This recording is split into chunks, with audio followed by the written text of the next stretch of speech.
circulation. Well, if you're going to understand anything as a principle, the first thing that I do with it is I test it for its extremes. And if we do that with this, we expose immediately what's wrong here. Well, number one, we're more or less claiming that this increased circulation of spending the money into circulation to pay for the bridge funds the increased industry related to these mills. And indeed, we need to increase the circulation to sustain that. But how? How much? And all. And we're going to cover that next. But how much is exactly this? Indeed, we pay for the bridge by spending it into circulation in mathematically perfected economy. So if you're arguing against me about this, it's all for naught. You're trying to make it sound like you know a better solution when you can't even offer any differences. And an example of this, a fellow on YouTube, I've been claiming this. He's one of these. He's actually he's sort of a byproduct of one of my early plagiarists up in Canada. And this fellow is advocating that this is all of what the Bank of Canada was all about. Well, there isn't a prescription for eliminating inflation and deflation in the charter of the Bank of Canada. No. And nor did Abraham Lincoln prescribe such a thing when he addressed the issues of funding the Civil War by issuing greenbacks into circulation. The problem is this is inflationary, because if this is all we do, we haven't provided what I have said all money has to have. A principle that we established last week. It must comprise an obligation to pay it out of circulation. Why? Because if that bridge passes from existence and all other things pass from existence, that money would still exist in circulation. And its existence would violate the one-to-one-to-one perpetual relationship that must be maintained if the integrity of the currency is enforced by the processes of the system. Now, how is it enforced in mathematically perfected economy? The people who use the bridge pay for the bridge as they consume of it over whatever its lifespan is. What is the proper thing to do is to spend the money into circulation on the bridge. The people, in effect, together pay the builders of the bridge by issuing their promissory obligation to the builders of the bridge, who accept it as full payment for what they've accomplished. And then we pay for the bridge by paying that principal out of circulation at the rate of consumption or depreciation. Now, so there's no administration or anything required other than this obligatory rate of payment. And what are you suggesting when you say, well, you don't have to pay for things now? She said you could pay for them, or you don't have to pay for them later. She said you can pay for them now. Well, that's great, Ellen. How do you pay for that bridge now? Actually pay for it, not spend the money into circulation. Pay for it. There's a difference there. We have to be careful with our terminology if we are actually developing an actual science of actual economics, which, folks, is what we're doing here. So, no, if you can't pay for the bridge now if the money doesn't exist in circulation. So you put it in circulation so that you can pay for the bridge at the rate that you're consuming of it, and the builder of the bridge is rewarded accordingly and in a timely manner for what they have performed. Everything is right. And everything is right is by this pattern and this pattern only. Now, likewise, we're more or less offering an example here where the circulation is increased to sustain the commerce between these two mills. Well, that's not the way that should be done either, you see, because the amount that they need is going to be different for one thing. And how do you determine how much money you need to put into circulation to sustain these mills and all the industrial activity that ensues upon the heels of their creation? Well, if they have to build some equipment, and like the bridge, it costs a certain amount of money, well, likewise, they issue a promissory obligation, and they pay it out of circulation at the rate of consumption of whatever, the equipment that they installed or whatever. So each thing is financed as it needs to be. That determines the sum of circulation, and the obligatory schedule of payment ensures the integrity of the currency because it's paid out of circulation at the rate of consumption or depreciation of the related property.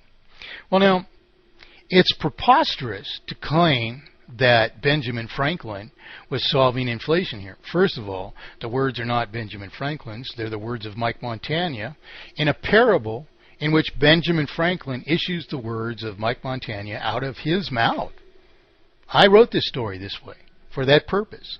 And I took the explanation off the beginning of it when I started getting plagiarized. And in this morning's research, I find 25 million instances of plagiarism related to this in one Google search. That's amazing, And all these people are doing this without any credit to the author, claiming this is history and a solution for inflation, which it's not. And so now you have the real story.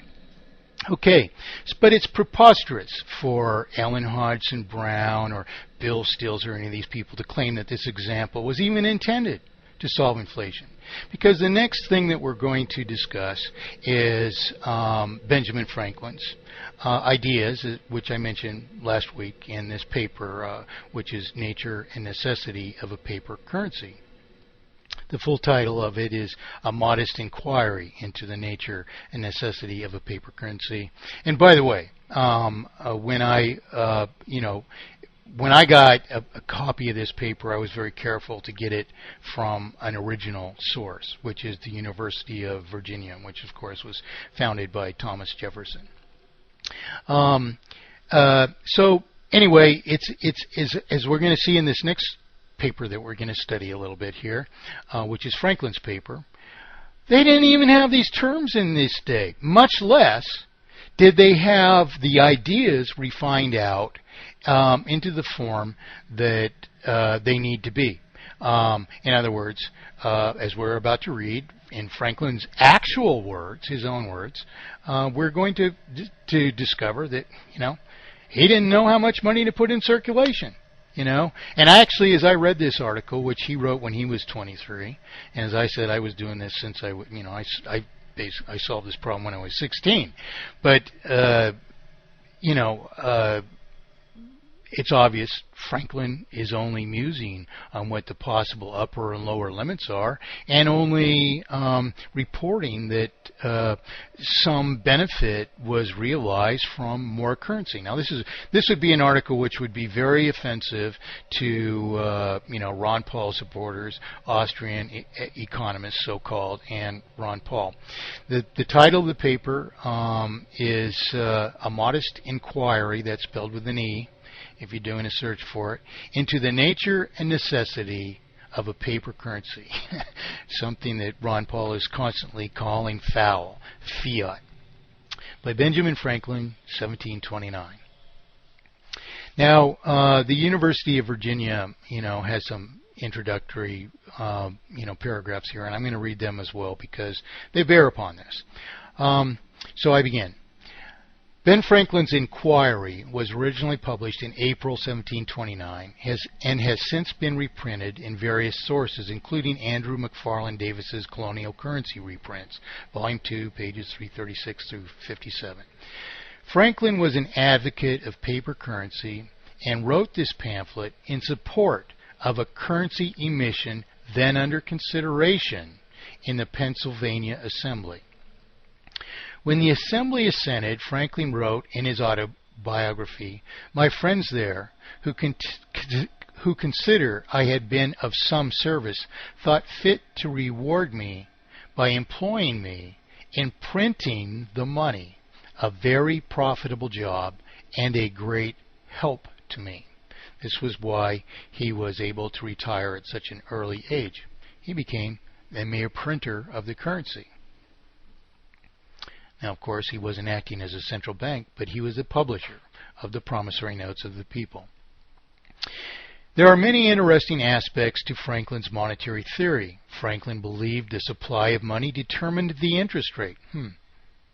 What do we think about that today, given all that I've explained so far? And through the interest rate, influenced the value of land. So we're actually talking about systemic manipulation of the cost or value of money or property. The second categoric fault of pretended economy, which is solved by mathematically perfected economy. So, a question should form in our heads here. Is he believing this is beneficial or against us? Or does he know? Is he just raising this as a prospective fact that we should evaluate to determine what to do by further questioning, and the kind of work that I've done in developing this idea of mathematically perfected economy, or what? Anyway, he says Franklin believed the supply of money determined the interest rate, which of course we know the banks do that, and through the interest rate, and of course the interest rate is further determined by the multiplication of artificial indebtedness in proportion to the circulation. So we also know then that this money is being loaned into into circulation, subject to interest. Quite different concept. What can we expect to learn about that? And through the interest rate, influence the value of land, capital investment, and trade. Well, sure. Whatever periodic interest you're paying, and it's going to be an ever greater sum of periodic interest on an ever greater sum of artificial debt. The same kind of issues that we suffer today are going to manifest. Modern economists often associate these ideas with Keynes, although Keynes himself noted, of course, Keynes couldn't be Keynes because Keynes comes along after him, but although Keynes himself noted in the general theory that many so-called mercantilists had advanced similar notions. Oh, whoop-de-doo.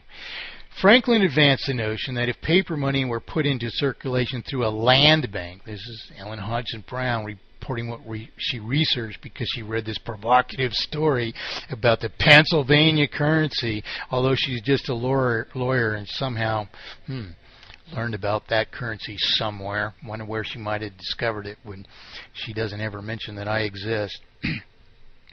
That is, lent on mortgage security, that the mortgages would secure the value of the paper money, which we've explained today and yesterday is impossible. In fact, it can't secure the value of money because of this thing that I call maldisposition. That is, artificial indebtedness is multiplied in proportion to the circulation.